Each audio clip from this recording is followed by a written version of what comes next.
নিখিল বড়ো ছাত্ৰ সন্থাৰ 57তম যি আমাৰ কেন্দ্ৰীয় অধিৱেশন আছিল 13, 14, 15, 16 মাৰ্চত দত্তমাত যি অনুষ্ঠিত হৈছিল বডোফা পথাৰত ইয়াৰে আমাৰ এটা যোনটো মানে শেষ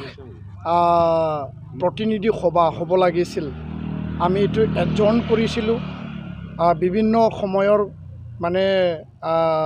নাটনিৰ বাবে আৰু এই এডজন হোৱা যে আমাৰ এই অধিৱেশনৰ প্ৰতিনিধি সভা আমি 1 মাহলৈকে সেইটো সময় লৈছিলোঁ আৰু যোৱাকালি নিখিল বড়ো ছাত্ৰ সন্থাৰ কেন্দ্ৰীয় যি কেবিনেট আছে আমাৰ সেই কেবিনেটত আমি সিদ্ধান্ত ল'লোঁ যে অহা এপ্ৰিলৰ 27 এপ্ৰিল দিনাখন বা 27 তাৰিখে বড়োলেণ্ড বিশ্ববিদ্যালয়ত এই প্ৰেক্ষাগৃহত পুনৰ আমি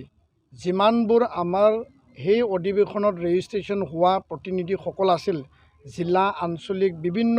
বিশ্ববিদ্যালয় কলেজৰ সকলোকে আমন্ত্ৰিত কৰি পেলাই বা সকলোৰে উপস্থিতিত আমি এই প্ৰতিনিধি সভাখন পুনৰ আমি আৰম্ভ কৰিম বা আমি সেইটো বহিম আৰু ইয়াত কিছু আমাৰ আলোচনাৰ অন্তত সিদ্ধান্ত আমি ইয়াত ল'ম বা ৰেজলিউশ্যন এডপশ্যন আমাৰ থাকিব লগতে বৰ্তমানৰ যি আমাৰ কাৰ্যকাল যি নিখিল বড়ো ছাত্ৰ সন্থাৰ কেন্দ্ৰীয় কমিটিৰ এই 2 বছৰীয়া কাৰ্যকালৰ যি কমিটি আছে সংবিধান অনুযায়ী এপছুৰ সংবিধান অনুযায়ী সেই কাৰ্যকালটো যি কমিটি আছে এইটো আমি ভংগ কৰিম ডিজলিউশ্যন আৰু নতুন কমিটি আমি গঠন কৰা প্ৰক্ৰিয়া সেইদিনাখন আমি মানে কৰিম আৰু ইয়াৰ যোগেদি 2025, 26 আৰু 26, 27 2 বছৰৰ কাৰণে নতুন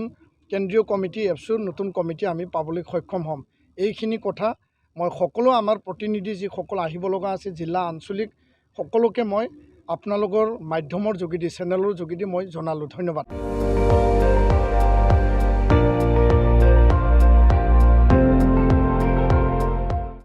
আপুনি চাই আছে ND24 সৰ্বশ্ৰেষ্ঠ নহয় সৰ্বোত্তমৰ দৌৰ